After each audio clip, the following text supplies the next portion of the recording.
What's up guys, welcome to Daily Refinement. Today's video we're going to go over my 5 super secret sourcing tips for eBay. So Christine and I are going to hit the streets on every single Friday and put these 5 secret tips into use every single week. And also tip number 5 is going to save you thousands of dollars, so make sure you watch all the way through the video. Thank you everyone for stopping by. We'll see you in the show.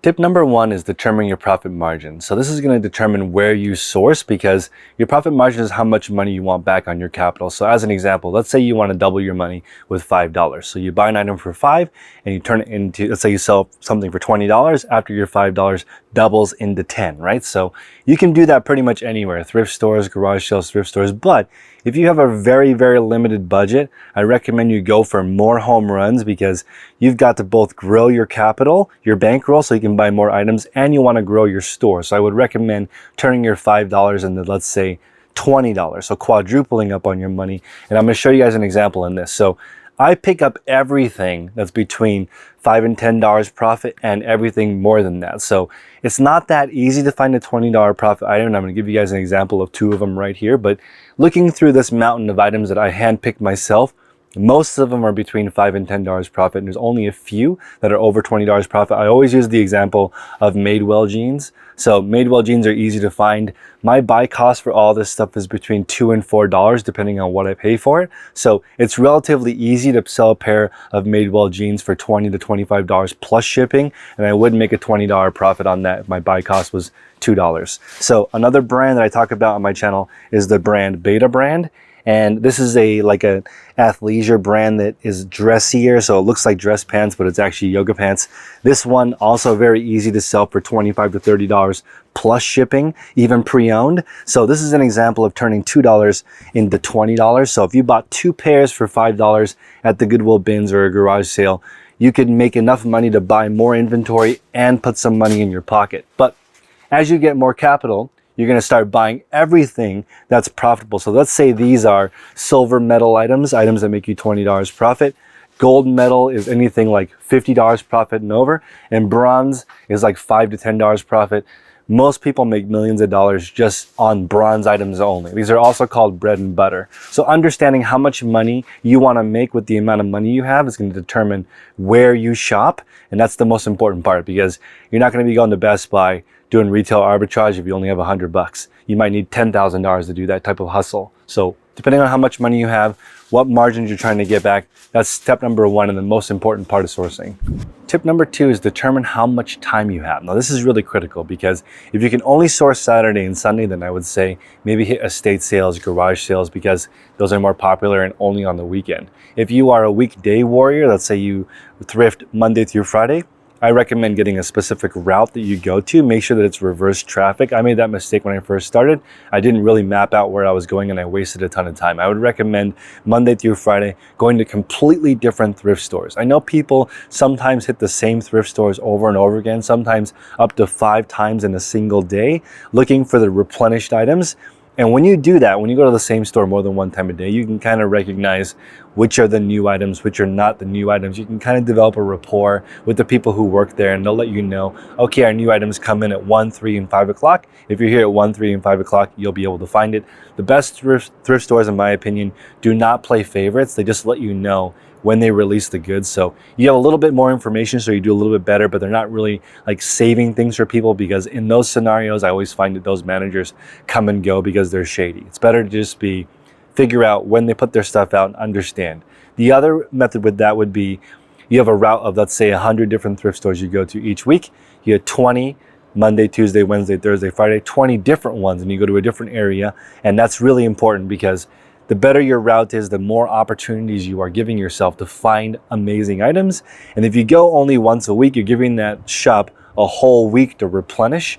And you're going to have to balance it out, which days are half off days, which days are clearance days. I recommend not always going on the half off days, because those days it's super busy, and all the good stuff probably is purchased on the day before or 2 days before, because people know that sale's coming up and they start putting that stuff onto the racks. And if it's profitable at $5, it's profitable at $10. So that type of an item, if it's going to be good and if it's going to sell, I would buy it even if it's not half price. So really, really important to determine how much time do you have to source, because it's going to determine weekend warrior style, weekday warrior style? Is it only after work? Is it only during your lunch break? These are really important to consider as you're sourcing. Tip number 3 is determine your route. So Christine and I are going to pick a different route every single Friday until we settle into a groove. So we've been doing this for a few months now, but I figure over the next 6 months, if we check out all different areas around the Bay Area, we're going to find some sweet spots, some honey holes that we do really well at, and we're going to continue to go back to those specific spots. So when you are beginning, when you're just starting, or if you have less than $10,000 to source, what I recommend is spending most of your time sourcing. Most of your time looking, okay, what brands sell well, what brands don't sell well, what brands are only $5 to $10 profit, what brands are $50 to $100 profit, what styles are popular.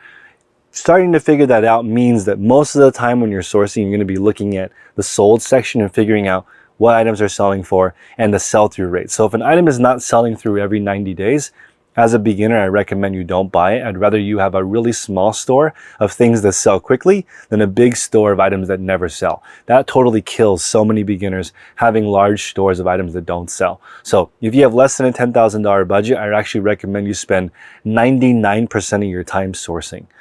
Once you have a really good idea of what you're buying, what you're selling, what your niche is, I actually recommend you spend 0% of your time sourcing. So see how different that is?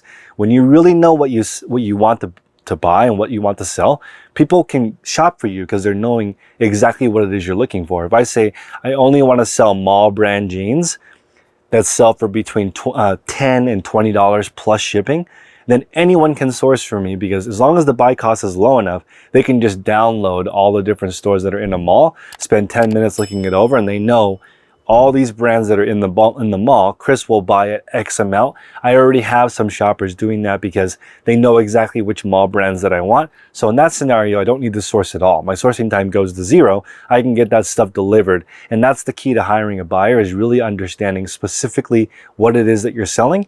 In the beginning though, you're an everything seller. You don't know what you're selling. You're picking up everything. It's a very bad idea in that scenario to buy bulk and buy a large amount of everything, because you do not have the space and you do not have the time and you do not have the processes to list that. So when you're an everything seller, make sure you don't bite off more than you can chew. Buy a few items, list all those items, sell those items, go back out there and buy more items. And the best way to handle this is essentially to spend most of your time shopping. And that's the part that people like the most. So when you go to Goodwill and you're just learning, make sure you go to the next Goodwill, another Goodwill, go to Home Depot, go to the clearance section, go to Walmart, start learning about all these different niches and figure out what you're best at, what's in your area. Going to Dollar Tree, I was able to find, I would say, 10 different cleaning products that I can make a profit on. Don't buy all 10, research all 10, figure out which one has the best profit margin, the least competition, and the most in stock. Buy that one. Go home, and I'd much rather you buy 10 of one cleaner that has a reputation of selling than one of 10 different cleaners. So hopefully that makes sense, but in the beginning, it's really important to spend the majority of your time sourcing and researching items so that you can sharpen the saw. And if you only have half an hour to cut down a tree, you should spend the first 25 minutes sharpening the saw. It makes a huge difference, and I have experience with that because I just chopped down 2 trees in my yard, and it was very easy with the sharp saw. So I imagine it would be very difficult without that, and I think it's really important. Make sure that you hone your skills. Don't just go shopping and looking for the hottest thing. Learn about a specific category.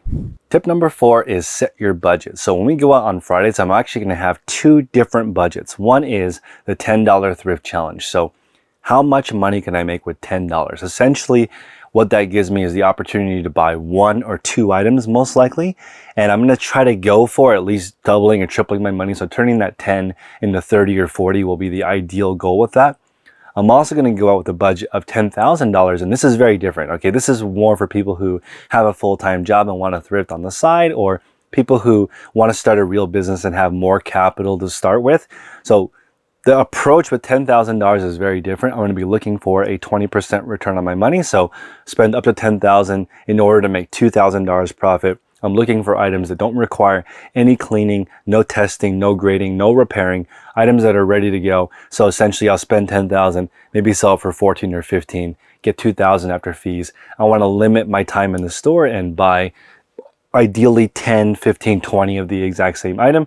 There is a little bit of a risk with that because the brands that you are buying from don't necessarily like you selling their clearance items online. They may not like that, so you run into a risk of Vero, but I'm definitely gonna be looking for bulk purchases in that 10,000 range. That's more retail arbitrage.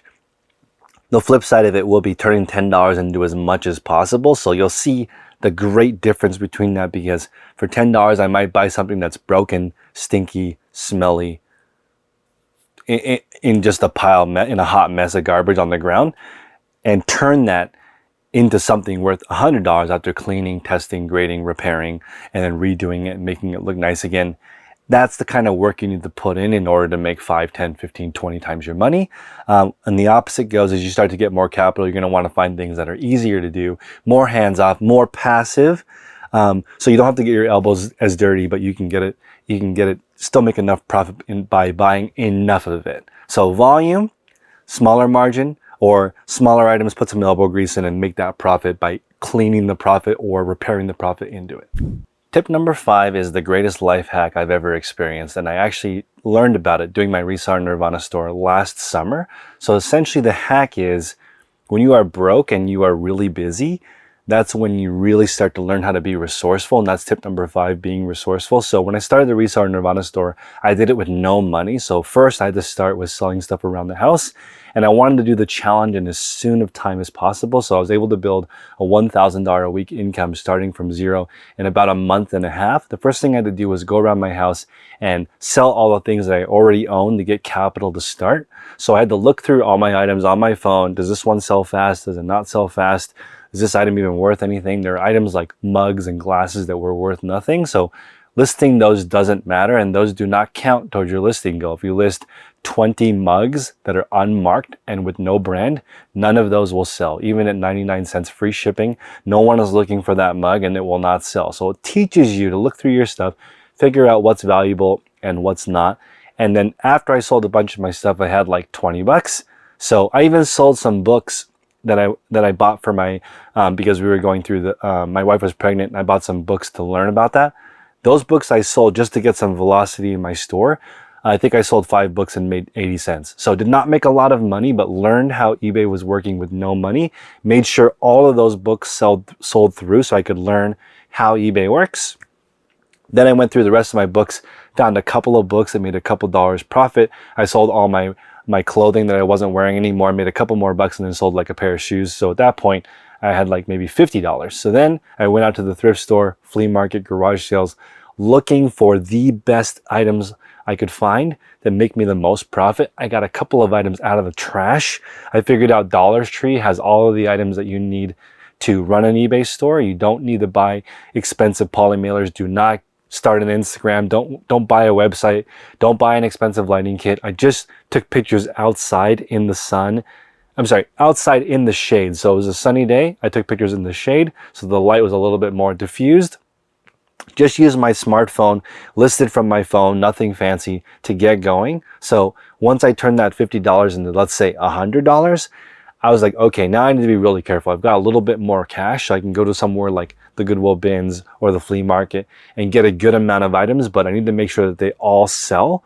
So I picked only a few different brands. I made the majority of my sales in the beginning actually off of the brand Madewell. I was saying earlier how it's easy to sell for between $20 and $25 plus shipping.